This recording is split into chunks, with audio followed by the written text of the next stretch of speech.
प्रतिनिधी आणि जिल्ह्याच्या कानाकोपऱ्यातून आलेले माझे सर्वच राष्ट्रवादी काँग्रेस पक्षाचे कार्यकर्ते बंधू आणि सहकारी मित्रांनो, विधानसभेच्या निवडणुकीमध्ये राज्यभरामध्ये आपण अभूतपूर्व यश मिळवलं. चिपळूण संगमेश्वर विधानसभा मतदारसंघामध्ये सुद्धा धनाढ्य विरुद्ध कार्यकर्ता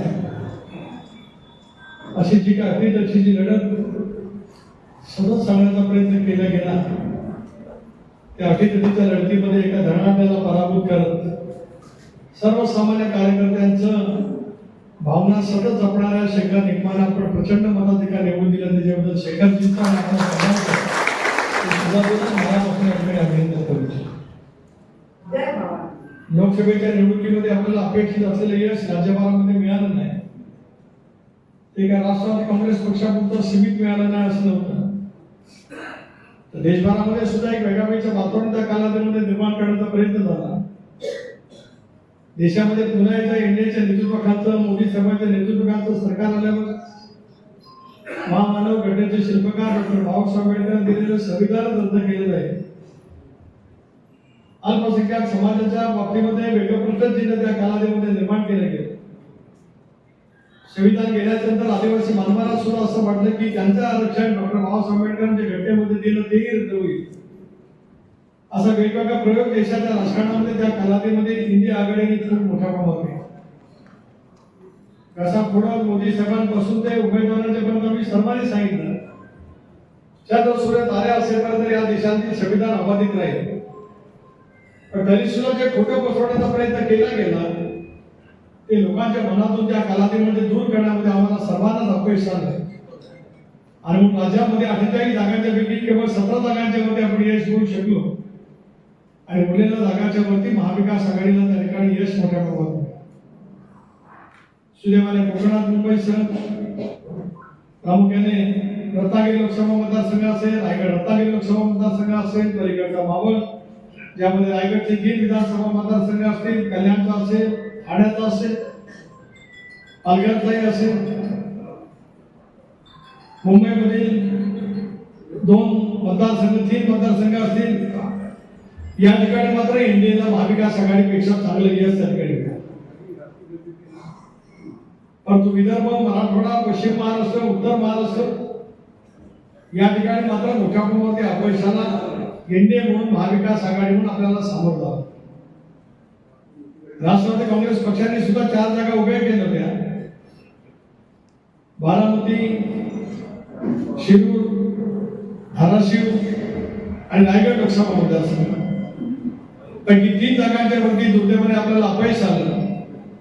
आणि रायगड रत्नागिरी लोकसभा मतदारसंघामध्ये मात्र जनतेने पुन्हा एकदा विश्वास दाखवत 19 सालापेक्षा 50,000 मतं जास्ती म्हणजे 83,000च्या मताधिक्याने मला लोकसभेवरती निर्वाचित केलं. त्याचाही उल्लेख केला. परंतु राज्यातली स्थिती पाहिल्याच्या नंतर महाविकास आघाडीला तर आकार छेदन झाल्यासारखं वाटलं.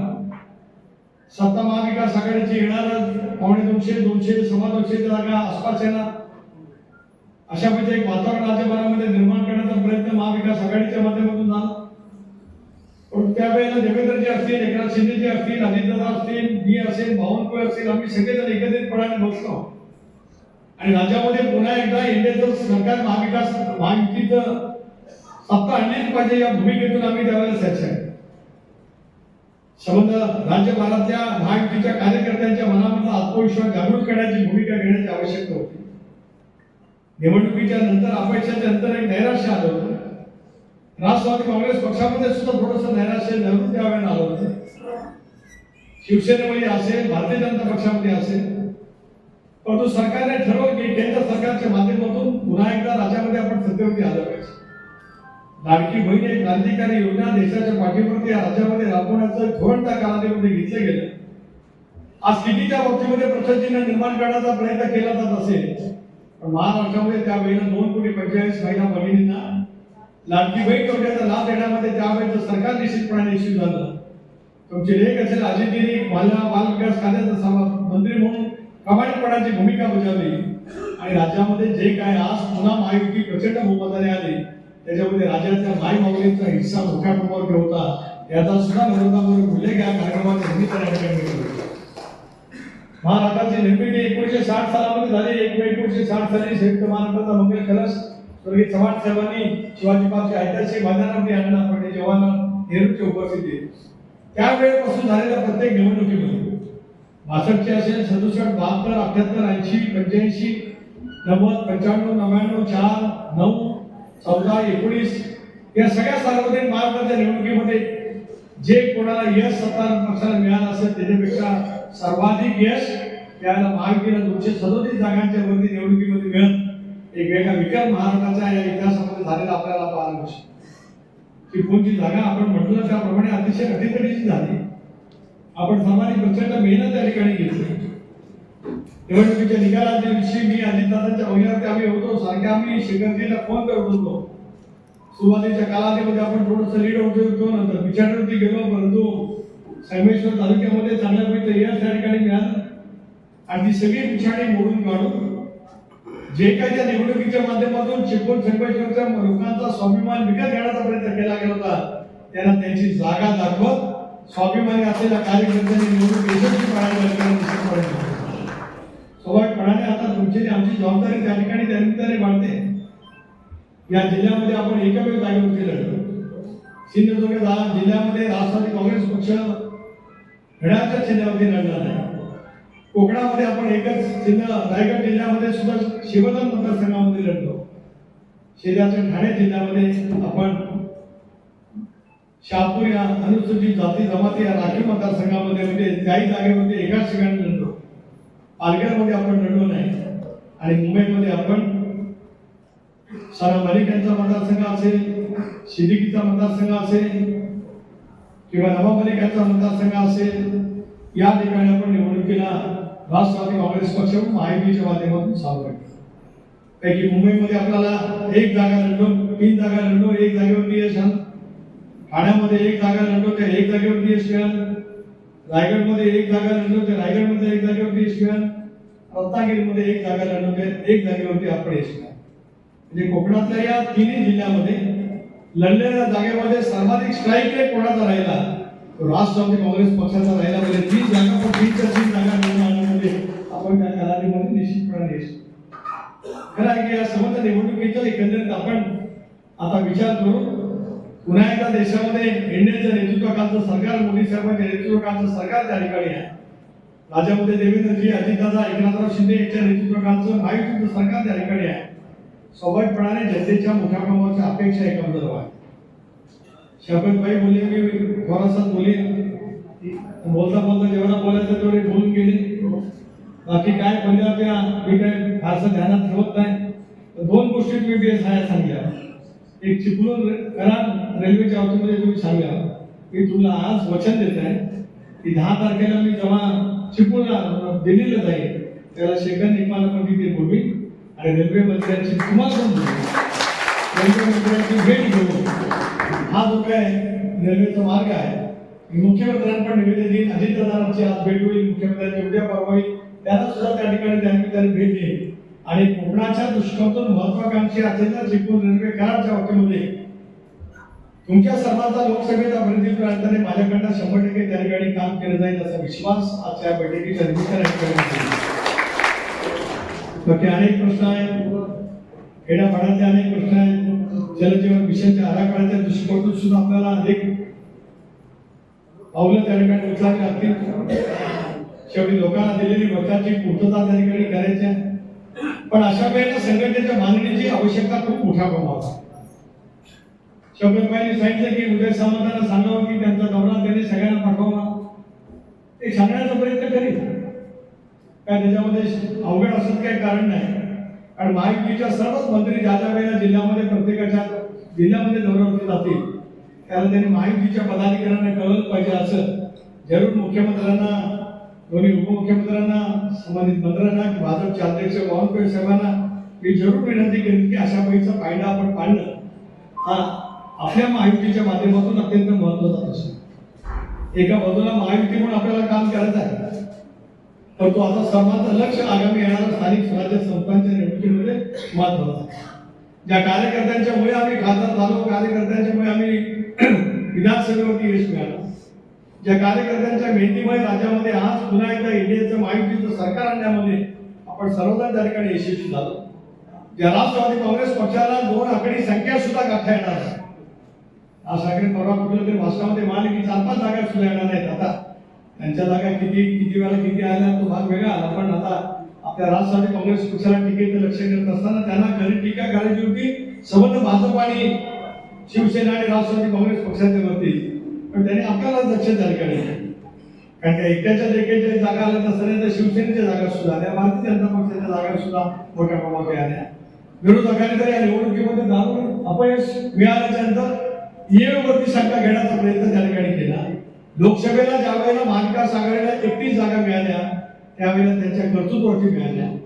एनडीएवरती आणि महायुती नाराजगी म्हणून त्याला त्या जागा मिळाल्या, परंतु 4 महिन्यांनी झालेल्या विधानसभेच्या निवडणुकीमध्ये ज्यावेळेला त्यांचा पराभव झाला, त्या रडीचा डाव ज्याप्रमाणे खेळतात त्याप्रमाणे ईव्हीएमला 2 देण्याची भूमिका त्यांनी त्या ठिकाणी घेतली.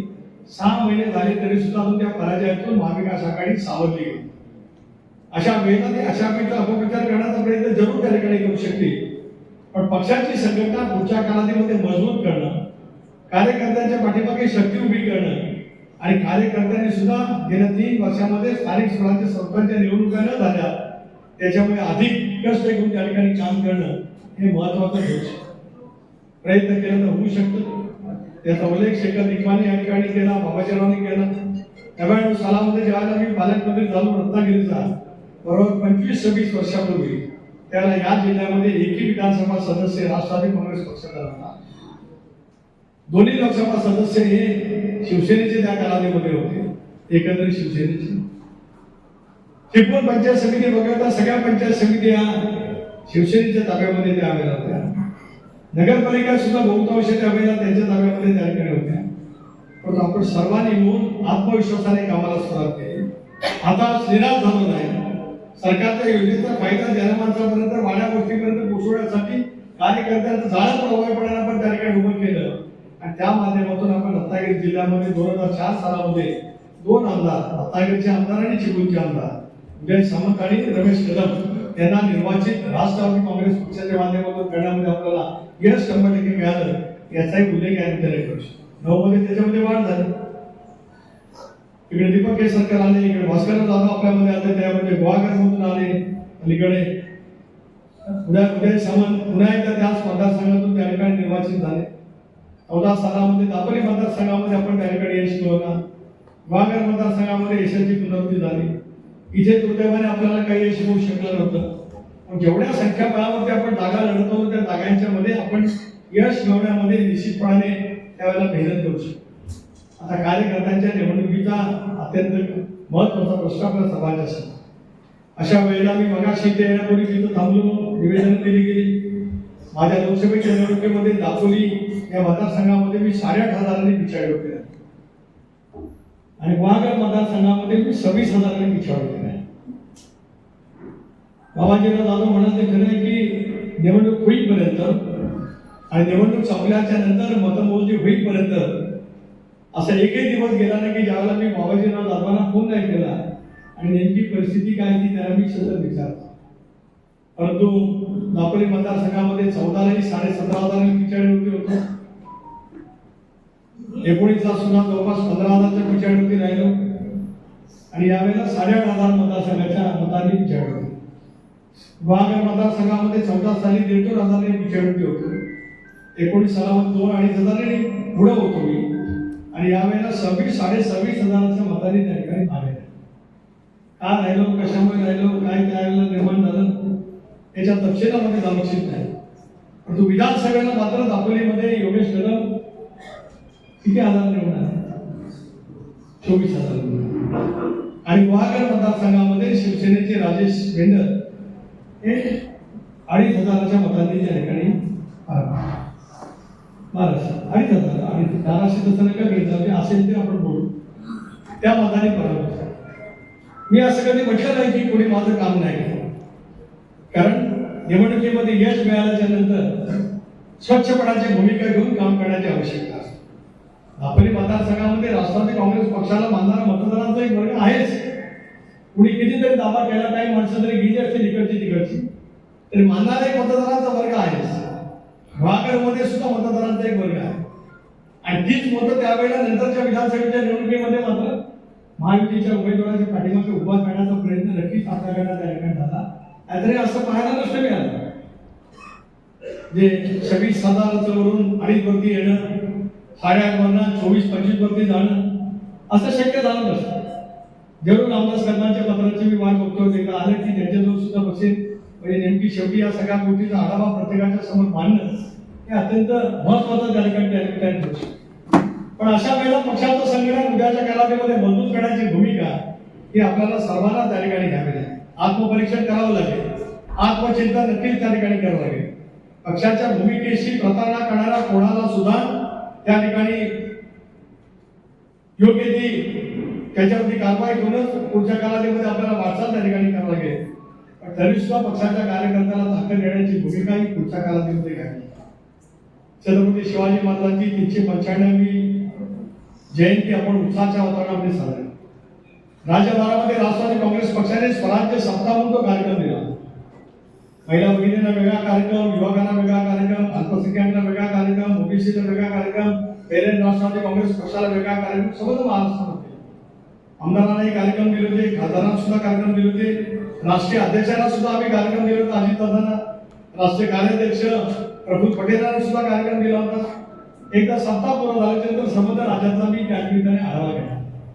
स्वराज्य सप्ताहाच्या निमित्ताने नेमकं काम पक्षाच्या माध्यमातून, कारण अवघ्या हिंदुस्थानचे मानबिंदू असलेल्या छत्रपती शिवरायांची शिवजयंती, हिंदवी स्वराज्य संस्थापक युगप्रवृत्त युगपुरुष यांची शिवजयंती साजरी करणं एक शिवभक्त नागरिक म्हणून आपल्या सर्वांचं कर्तव्य त्या ठिकाणी. आणि पक्षाच्या माध्यमातून ज्यावेळेला आपण कार्यक्रम घेतो त्यावेळेला त्याची अंमलबजावणी करण्याच्या दृष्टीने आपण सर्वांनी प्रयत्नाची पराकाष्ठा करणं अत्यंत आवश्यक. याचा उल्लेख या दोन्ही नेत्यांनी अगोदर केला की सभासद नोंदणीची मोहीम आपण सुरू केली. ते पण जे काही त्यांना वापस जाऊन बघा झोप लागली काय, सगळ्यांना पुस्तकं गेली, त्याला जिल्हाध्यक्षांच्याकडे दिला कोकणात, इथे जाऊन प्रदेश पातळीवरती तुम्ही काम करता ते बघा, केव्हा दिली गेली, काय गेले गेले ते पण बघा. आणि मग त्याचा सुद्धा आपण विराडकीय आढावा घेऊ. ते सगळे तालुका अध्यक्ष त्या बैठकीत आहे. कामाची निवेदन येत राहतात, प्रतिकूल परिस्थितीमध्ये सुद्धा आपण कामं मिळवतो. आताही सांगेन मी पालकमंत्र्यांना, राष्ट्रवादी काँग्रेस पक्षाचा हक्क आहे, तो राष्ट्रवादी काँग्रेस पक्षाला निधीचा हक्क पालकमंत्र्यांनी दिलाच पाहिजे. जे आपल्या वाट्याचं आहे ते आपल्याला मिळालंच पाहिजे निधीच्या स्वरूपामध्ये. बाकी आपल्याला कोणाची मेहरबानी आपण काय मागत नाही. जो हक्क आहे तुम्ही आमदार होता, मी लोकसभा सदस्य म्हणून 2 विधानसभा मतदारसंघ नेतृत्व करतोय. लोकशाहीमध्ये डॉक्टर बाबासाहेब आंबेडकरांचा आपल्याला हक्क दिला आणि आज रत्नागिरी जिल्हा नियोजन मंडळाला मिळणारा निधी तो राष्ट्रवादी काँग्रेस पक्षाच्या वाट्याला मिळणं अत्यंत आवश्यक आहे. तो आपण मिळवण्याचा प्रयत्न करू वेगवेगळ्या हेतूच्या मार्फत. अर्थसंकल्प मांडताना सुद्धा महायुतीला जे जे काही धोरण ठरेल त्याच्या माध्यमातून आपल्याकडे अधिकाधिक कामं कशी घेता येतील याचाही आपण प्रयत्न करू. पण आज या निमित्ताने मी संघटनेचा अध्यक्ष म्हणून सांगतोय, सगळे तालुका अध्यक्ष या ठिकाणी आहेत. जिल्हाध्यक्षांच्या आमदारांच्या नेतृत्वाखाली जिल्हा परिषद मतदारसंघानिहाय आता अध्यक्ष यापुढे नेमले गेले असतील, नेमले नसतील गेले तर पुढच्या 4 दिवसामध्ये नेमा. पुन्हा जबाबदारी सांगतो, सगळ्या तालुका अध्यक्षांना आता प्रदेशाध्यक्ष म्हणून ताकीदवाद सुद्धा आहे की त्यांच्या प्रत्येकाच्या तालुक्यामध्ये प्रत्येक जिल्हा परिषद मतदारसंघामध्ये जिल्हा परिषद गण अध्यक्ष पुढच्या 8 दिवसात नेमला गेलाच पाहिजे. त्यानंतर सभासद नोंदणीची पुस्तकं त्यांच्या ताब्यात द्या. ती सभासद नोंदणी आपल्याला 31 मार्च पर्यंत करायची आहे. त्याचाही आढावा 31 मार्च मध्ये त्या ठिकाणी घ्या.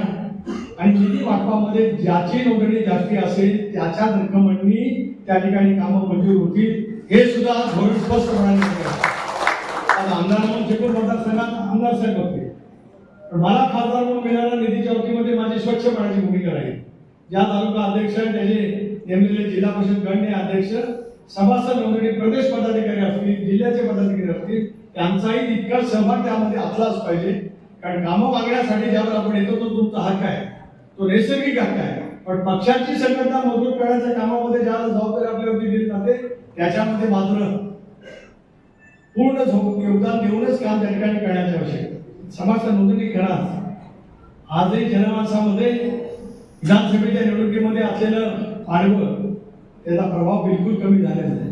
लोकांचा प्रभाव नक्कीच आपल्या पाठीशी उभे राहू शकतो. खरं ज्याला स्थानिक स्वराज्य संस्थांच्या निवडणुका 3 वर्ष झाले नाही तर स्वाभाविकपणाने आज पंचायत समिती, जिल्हा परिषद, नगरपालिका, नगरपंचायत या सगळ्या कामांचा बोजा आमदारांच्या मध्ये येत असतो, अनेक वेळेला खासदारांच्या मध्ये सुद्धा येत असतो. जी कामं स्थानिक पातळीवर होऊ शकतात पण त्या ठिकाणी स्थानिक लोकप्रतिनिधी नसल्याच्यामुळे सुद्धा अनेक वेळेला त्याच्यातून विसंगती निर्माण होते. पण स्थानिक लोकप्रतिनिधी निवडण्याची ज्यावेळेला वेळ येईल त्यावेळेला वरिष्ठ पातळीवरती जे काही धोरण ठरत असेल ते निवडणुका ज्यावेळेला घोषित होतील त्यावेळेला मुख्यमंत्री, दोन्ही उपमुख्यमंत्री, मी, बावनकुळे साहेब, भारत शिवसेनेचे कोण प्रदेश पातळीवरचे नेते, एकनाथजी शिंदे देखील असे एकत्रितपणे बसू आणि प्रत्येक जिल्हावार महापालिका निहाय, नगरपालिकेने आढावा घेऊन त्या संदर्भातले जे काय असेल ती भूमिका द्यावी लागेल. पण शेवटी आपला पक्ष मजबूत असला पाहिजे. यावेळेला तिकीट वाटपामध्ये आपल्याला का जागा कमी मिळाल्या तर सिटिंगचा फॅक्टर आला. स्वाभाविकपणाने आपण 59 जागांच्या वरती लढलो घड्याच्या चिन्हावरती. त्याच्या 3 ठिकाणी मैत्रीपूर्ण, 4 ठिकाणी मैत्रीपूर्ण लढती झाल्या आणि भारतीय जनता पक्षाच्या नंतर या राज्यामध्ये स्ट्राईक विजयाचा कोणाचा होता? अजित पवारांच्या नेतृत्वाखालच्या राष्ट्रवादी काँग्रेस पक्षाचा होता. त्याला नावाने मोदी कॅबिनेट करू. याचा अर्थ असा आहे की जनमानसाच्या पर्यंत आपण योग्य पद्धतीने पोहोचतो.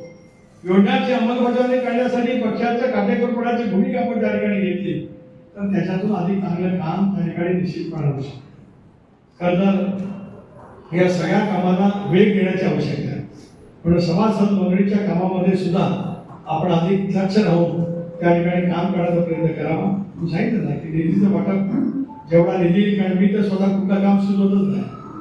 मंडणगड, दापोली, खेड, गुहागर आणि चिपळूण तालुक्यातील 72 गाव जे कार्यकर्ते संघटनेच्या माध्यमातून कामात येतात त्याच कामाच्या वरती पुढे शिफारस करण्याचं फक्त काम खासदार म्हणून माझा होता आणि मग जिल्हाधिकारी किंवा पालकमंत्र्यांच्याकडे सतत संपर्क करून त्या कामाला मंजुरी कशी मिळता येईल याचा प्रयत्न त्या ठिकाणी होता. तालुक्यातील बरेच गावचे सरपंच आणि प्रमुख कार्यकर्ते आज तुमच्या नेतृत्वावरती विश्वास ठेवत राष्ट्रवादी काँग्रेस पक्षाकडे प्रवेश करतात. हे असं इतर ठिकाणी पण आपल्याला करता येईल. भाऊजीला तुम्ही मनात आणलं तर या जिल्ह्यात ज्या ज्या घडामोडी गेल्या 10-12 वर्ष झाल्या त्या बाबाजीला नावानी केल्या त्याच्यात काय कोणाचा संदेश आता कशाने थांबला मला काय कळत नाही. पण थांबला ते मला स्वस्तपणे बोलण्याची आवश्यकता आहे. पुन्हा तुमच्यातला बाबाची जादू काय पुन्हा कामाला लागा, पुन्हा शाळे हो म्हणून आपण कामाला लागू. माझी साथ 2000% तुमच्या पाठीचे आहे. विचार असणारे अनेक सहकारी ज्या ताकद राष्ट्रवादी काँग्रेस पक्षाच्या माध्यमातून राज्य आणि केंद्र सरकारच्या अनेक योजना राबवण्याची भूमिका आपण पुढच्या कालावधीमध्ये नक्कीच घेऊ. पण पक्षाला अधिक व्यापक पद्धतीने जनाधार मिळण्यासाठी आपण एकमेकांना जोडण्याची आवश्यकता आहे. ती जोडण्याच्या दृष्टीतून आपण सर्वांनी मेहनत घेणं हे महत्वाचं त्या ठिकाणी ठरू शकतं. कोकणात सुद्धा राष्ट्रवादी काँग्रेस पक्षात ताकद येते. सिंधुदुर्गामध्ये पण आपले आमदार होते, रत्नागिरीमध्ये सुद्धा होते. रत्नागिरी, चिपळूण, गुहागर आणि दापोली 4 मतदारसंघात अजून पाठवून होईना पण आपण यश कधी ना कधी करू. रायगडमध्ये सुद्धा महान एकेकाही मतदारसंघ मिळवला, एकेकाचा माणगाव, मशिगोर्धन, कर्जत, खालापूर कारण त्याच्या पलीकडे जागाच आपण कधी लढलो. 92 साली राष्ट्रवादी काँग्रेस पक्ष निर्मित झाल्यापासून पहिल्या वेळेपासूनच पक्ष कोणाबरोबर तरी निवडणूक पूर्व युती करत आघाडी करत आल्यामुळे अनेक ठिकाणी आपल्याला जागा द्यायला लढता आले नाही, सातत्याने नाकार देईल. आता मात्र तीच परिस्थिती आहे विधानसभेच्या बाबतीमध्ये. जिल्हा परिषद, नगरपालिकेच्या दृष्टिकोनातून आपण अधिक पक्ष मजबूत करण्याच्या भूमिकेला सर्वांनी मिळून काम करण्याची आवश्यकता मोठ्या प्रमाणात. काही ते वेगवेगळ्या सेनेचे आहेत, महिला आघाडीच्या अध्यक्ष आता आल्या, कारण दापोलीच्या नगरपंचायतीचं जरा काम होतं, अल्पसंख्याकचे आहेत, युवकांचे आहेत, युवक कार्याध्यक्ष आहेत, ज्येष्ठ नागरिक आहेत, ओबीसी आहेत, या सगळ्या सेनेला वेगवेगळे उपक्रम सुद्धा दिले. यावेळेला सुद्धा आपल्या 4 तालुक्यात स्वाभाविकपणाने होम तालुका आमदारांचा असला पाहिजे, चिपळूण तालुका असेल किंवा देऊळ असेल, इथे महिला भगिनींचे मकर संक्रांतीचे निमित्ताने होणारे कार्यक्रम हे अतिशय उत्तम पद्धतीने करण्याचा प्रयत्न आमच्या महिला भगिनींनी त्या तालुक्याच्या अध्यक्षांनी, जिल्हाध्यक्षांच्या नेतृत्वाखाली नक्कीच त्या ठिकाणी असे वेगवेगळे सामाजिक उपक्रम आपण सुरू ठेवणं आवश्यक. युवकांची सुद्धा अधिक जबाबदारी आहे. जो कार्यक्रम तुम्हाला सुरक्षमानाने दिला स्वराज्य सप्ताहाच्या निमित्ताने त्याची अंमलबजावणी किती झाली त्याचा आढावा 100% घेतला जाणार. मी बिलकुल त्याच्यामध्ये काय कॉम्प्रोमाइज करणार नाही. जे कार्यक्रम दिले त्या कार्यक्रमाची अंमलबजावणी झालीच पाहिजे, याचा अहवाल प्रदेश पातळीवरती आलाच पाहिजे. काम करणाऱ्या कार्यकर्त्याला ताकदी दिली जाईल, त्याला अधिक शक्ती सुद्धा दिली जाईल. पण काम न करत असले तर मात्र थोडासा वेगळी भूमिका ही संबंध राज्यात मी काय रत्नागिरी तुम्ही रायगड मी तुम्हाला सांगतो ना त्याशी सुरेश सावंत होते इथे पुण्यात आणि पुण्याला ओबीसी सेलच्या जिल्हाध्यक्षांच्या बैठकीला रायगडचे चंद्रकांत रुडे आलेले होते. जे चंद्रकांत रुडे तळा पंचायत समितीचे सभापती 5 वर्ष राहिले. त्यांच्या आई जिल्हा परिषदेत निवडून आल्या. आता ते तळा नगरपालिकेचे उपाध्यक्ष आहेत. पण ते त्या बैठकीला आले नाहीत म्हणून तिथेच त्यांची निवड रद्द केली तिथेच पुण्याला आणि त्यांच्याऐवजी दुसऱ्याची नियुक्ती केली. म्हणजे माझ्या अगदी जीवाभावाचा जवळचा चंद्रकांत रुडे म्हणजे माझा श्वास असल्यासारखा त्या तालुक्यामध्ये काम करतो. पण पक्षाच्या सिस्टीममध्ये थोडंसं चुकल्यावर मी त्याला त्या क्षणाला तिथेच घोषणा करून जिल्हाध्यक्ष ओबीसी सेल म्हणून त्याला रिटायर केला आणि त्याच्या जागी दुसऱ्या अध्यक्षाची निवड पण तिथेच घोषित केली. माझ्या सगळ्याचा मतीचा अर्थ असा आहे की आता संघटनेने काम करणे आवश्यक. त्यामुळे तुम्हाला ताकद शासकीय समिती असतील जे धोरण ठरेल आता मी बावनकुळे साहेब आणि एकनाथ शिंदे जे कोण देतील ते आम्ही एकत्रितपणे बसणार आहोत. राज्यात महामंडळाचं वाटप होईल, जिल्हा स्तरावर समित्यांचं होईल, तालुका स्तराच्या समित्यांचं सुद्धा होईल, एसओपी जे नेमायचे ते सुद्धा होईल आणि ही प्रक्रिया पुढच्या 1-2 महिन्यामध्ये नक्की त्या ठिकाणी केली जाईल. काम करणाऱ्या कार्यकर्त्याला सन्मानाचं पद देण्याची जबाबदारी सुनील तटकरेची आहे, तो निभावेल असं शब्द सुद्धा त्याच वेळेला आपण ज्या जबाबदारीने काम करत असतो त्या जबाबदारीने सुद्धा आपण काम करण्याची मनोभूमिका ही पुढच्या कालावधीमध्ये सतत घेण्याची आवश्यकता नक्कीच त्या ठिकाणी आहे. ती करण्याची बांधिलकी घेणं हे आपल्या सर्वांचं कर्तव्य त्या ठिकाणी ठरू शकत आहे. ते करूनच आपण पुढे जावं. शिर्डीला अधिवेशन झालं राज्याचं, इथे एक कार्यक्रम आपण हातात दिलाय 100 दिवसाचा. आताही हा कार्यक्रम आहे सभासद नोंदणीचा आहे. मराठी भाषा गौरव दिन आपण 27 तारखेला साजरा करणार आहोत. संत वाङ्मय 26ला आपण करणार आदल्या दिवशी पण 27ला तो गौरव दिन आहे. संत वाङ्मयातून अत्यंत मराठी भाषेला समृद्धीचा जो वारसा मिळाला त्या मराठी भाषेला अभिजात भाषेचा दर्जा मिळावा म्हणून 17व्या लोकसभेमध्ये मी मराठीत भाषण केलं आणि 18व्या लोकसभेमध्ये सुद्धा सुरुवातीला शपथ मराठीत घेतली. त्या दिवशी आता राष्ट्रपतीच्या अभिभाषणावरती पण मी तिन्ही भाषामध्ये त्या ठिकाणी बोललो.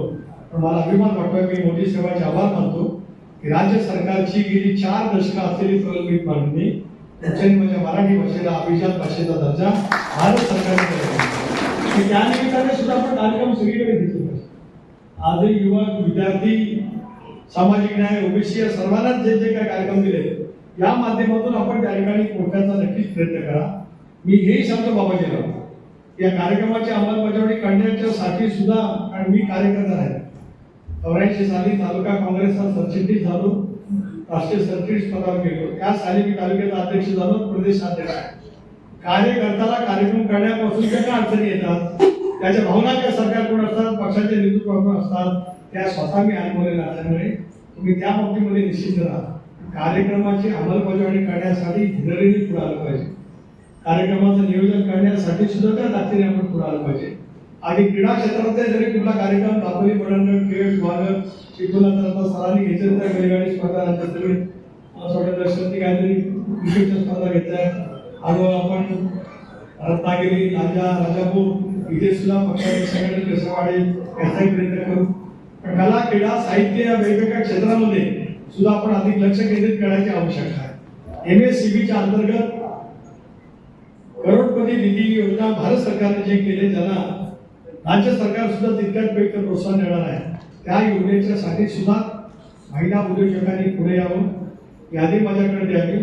दिशा समितीचा मी अध्यक्ष आहे, तिथे आपले सहकार्य नेमलेले आहेत. त्याचा सगळा आढावा घेण्याचा अधिकार त्या समितीचा पार्लमेंटनी केलेल्या ऍक्टनुसार मला अधिकार आहे. अध्यक्ष नारायणराव राणे साहेब आहेत.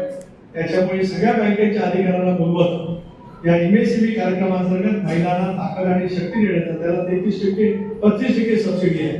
अशा समर्थ उद्योजकांना किंवा महायुतीच्या अंतर्गत असलेल्या बचत गटाला सुद्धा अधिक महिला बाल कल्याण खात्याचे मंत्री आहे, त्यामार्फत आपण अधिक निधी देऊन सक्षमीकरणाचा अधिक नवा चांगला प्रयोग आपल्या कुटुंबामध्ये राबवायच्या दृष्टीकोनातून आपण अधिक व्यापकतेने त्या ठिकाणी काम करण्याचा प्रयत्न करूया. एवढंच आजच्या प्रसंगी या ठिकाणी सांगतो. जिल्ह्याची कार्यकारिणी खरं सर्वांचं बरोबर ऐकणं आवश्यक आहे. बाबाजीराव काहीतरी तुम्ही सेक्रेटरी बसू नये, निरीक्षक पाडतो, बैठक घ्या, तालुका पदाधिकाऱ्यांचीच घ्या आणि त्यांच्या काय भावना ते समजून घ्या. समाज